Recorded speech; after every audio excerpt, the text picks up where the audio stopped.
Assalamualaikum warahmatullahi wabarakatuh. Selamat pagi, selamat berjumpa dalam acara Semanti Belajar dari Rumah, Sehat, Cerdas, dan Juara. Di pertemuan yang kedua kita akan membahas mengenai konsep-konsep dasar ilmu antropologi, di mana konsepnya itu ada 11, namun yang kita bahas hari ini hanya 5 saja. Baiklah, kita mulai dengan pembahasan yang pertama, yaitu budaya. Kata kebudayaan berasal dari bahasa Sanskerta, yaitu budaya, yang artinya bentuk jamak dari kata budi, berarti budi atau akal, sehingga kebudayaan diartikan sebagai hal-hal yang bersangkutan dengan budi dan akal. Sedangkan menurut Kuncharaningrat, kebudayaan itu diartikan sebagai keseluruhan sistem gagasan, tindakan, dan hasil karya manusia dalam rangka kehidupan manusia yang dijadikan milik dari manusia melalui proses belajar. Menurut Kuncharaningrat, terdapat 7 unsur kebudayaan yang ada di dunia. Yang pertama adalah peralatan dan perlengkapan hidup manusia, meliputi pakaian, perumahan, alat-alat rumah, senjata, dan alat-alat produksi ataupun transportasi. Yang kedua, mata pencarian hidup dan sistem-sistem ekonomi, contohnya seperti pertanian, peternakan, sistem produksi, dan sistem distribusi. Yang ketiga, sistem kemasyarakatan meliputi sistem kekerabatan, organisasi politik, sistem hukum, dan sistem pernikahan. Yang keempat adalah bahasa. Bahasa ini meliputi bahasa lisan maupun bahasa tulisan. Yang kelima, kesenian meliputi seni rupa, seni suara, dan seni gerak.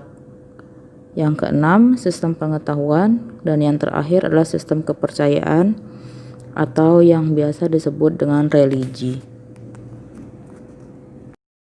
Kuncharaningrat menggolongkan wujud budaya menjadi 3. Yang pertama adalah wujud budaya berupa ide-ide atau gagasan. Yang kedua, wujud budaya berupa aktivitas. Dan yang ketiga adalah wujud budaya berupa benda-benda hasil karya manusia. Yang pertama adalah wujud budaya sebagai ide.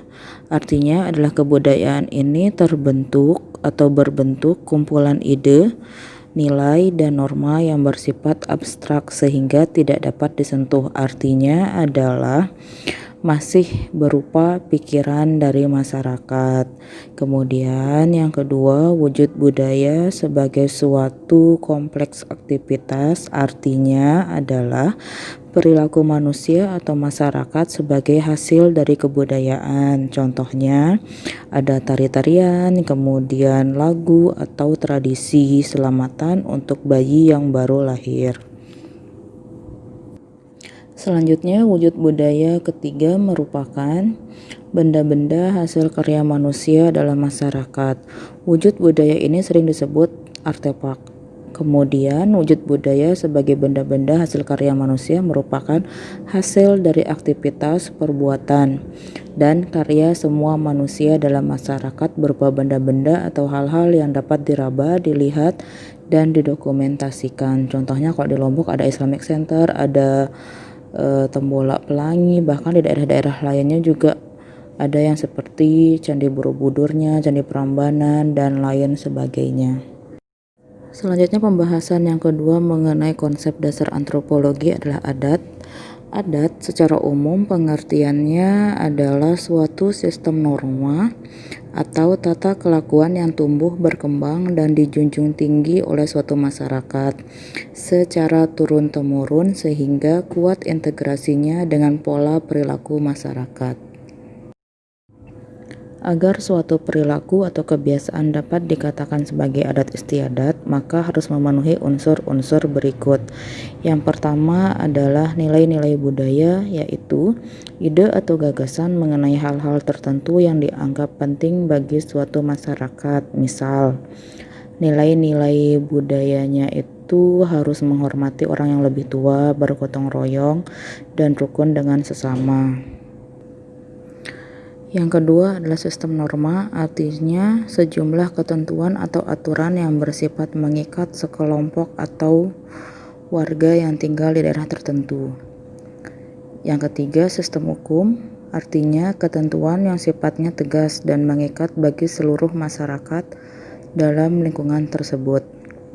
Yang keempat, aturan khusus yang bersifat mengikat warga tentang suatu hal yang biasanya aturan khusus berlaku secara terbatas. Contohnya, kalau mengenai pernikahan di Lombok, itu aturan khususnya adalah harus dilarikan. Berbeda halnya dengan pernikahan di daerah-daerah yang lainnya. Kalau di Lombok, pernikahan yang sistemnya itu kayak dilariin, itu adalah hal yang biasa dan lumrah. Tetapi jika menikah di daerah Jawa kemudian wanitanya diajak lari, maka bisa saja nanti akan menjadi kasus. Konsep dasar antropologi yang ketiga yaitu kelompok etnik. Para antropolog melihat kelompok etnik sebagai suatu populasi yang secara biologis mampu berkembang biak dan bertahan, mempunyai nilai-nilai budaya yang sama dan sadar akan rasa kebersamaan dalam suatu bentuk budaya, membentuk jaringan komunikasi dan interaksi sendiri, dan menentukan ciri kelompoknya sendiri yang diterima oleh kelompok lain dan dapat dibedakan dari kelompok populasi lainnya. Konsep dasar ilmu antropologi yang keempat adalah etnosentrisme dan relativisme kebudayaan. Etnosentrisme dan relativisme kebudayaan adalah dua konsep penting dalam hubungannya dengan kebudayaan yang dimiliki oleh segolongan orang yang diikat terutama karena kesuku bangsaannya. Etnosentrisme merupakan pandangan sepihak berdasarkan nilai-nilai atau pandangan kebudayaan dari suatu kelompok terhadap kelompok lain. Karena ini adalah pandangan atau penilaian sepihak, maka baik atau buruknya suatu kelompok belum tentu sama pandangannya dengan kelompok lain. Sehingga bisa dikatakan kalau yang etnosentrisme ini menganggap bahwa kebudayaannya itu dianggap lebih baik atau lebih sempurna dibandingkan dengan kebudayaan asing atau kebudayaan dari kelompok lain. Sedangkan yang dimaksud dengan relativisme adalah pandangan yang memberikan penghargaan kepada kebudayaan lain karena nilai-nilai dari satu kebudayaan tidak dapat disamakan atau diterapkan untuk memberikan penilaian kebudayaan lainnya. Misalnya nilai-nilai baik atau buruk yang berasal dari penilaian kebudayaan suku bangsa Jawa tidak dapat dipakai dalam menilai atau membuat ukuran baik atau buruk kebudayaan atau kebiasaan adat istiadat orang Dayak. Jadi penilaian baik atau buruk bersifat relatif yang berdasarkan ukuran-ukuran yang difahami dalam kebudayaan masing-masing. Beberapa gambar berikut menunjukkan relativisme budaya mengenai standar kecantikan antara suatu kelompok etnik satu dengan yang lainnya berbeda-beda. Sesuatu yang dianggap menarik oleh satu kelompok belum tentu dianggap menarik oleh kelompok lainnya. Jika menggunakan ukuran-ukuran etnosentrisme, setiap kelompok berpikir bahwa standar mereka adalah yang terbaik. Maka diperlukan pandangan relativisme kebudayaan agar masyarakat memiliki pemahaman bahwa banyak masyarakat dan kebudayaan di dunia yang tumbuh dengan mengembangkan nilai-nilai mereka sendiri. Konsep dasar ilmu antropologi yang kelima adalah emik dan etik. Emik dan etik merupakan dua cara pandang atau pendekatan yang saling bertolak belakang. Pendekatan emik berusaha memahami perilaku individu atau masyarakat dari sudut pandang si pelaku sendiri. Adapun pendekatan etik menganalisis perilaku atau gejala sosial dari pandangan orang luar serta membandingkannya dengan budaya lain.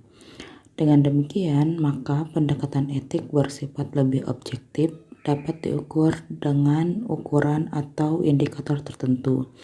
Sedangkan pendekatan emik relatif lebih subjektif dan banyak menggunakan kata-kata atau bahasa dalam menggambarkan perasaan individu yang menjadi objek studi. Demikian pembelajaran untuk hari ini. Hanya ini yang dapat Bu Guru sampaikan. Semoga kita semua dalam keadaan sehat walafiat, selalu dilindungi oleh Tuhan Yang Maha Esa, diberikan umur yang panjang, dan jangan lupa untuk selalu menjaga protokol kesehatan, selalu menggunakan masker, mencuci tangan, dan jaga jarak. Demikian, semoga bermanfaat. Wassalamualaikum warahmatullahi wabarakatuh.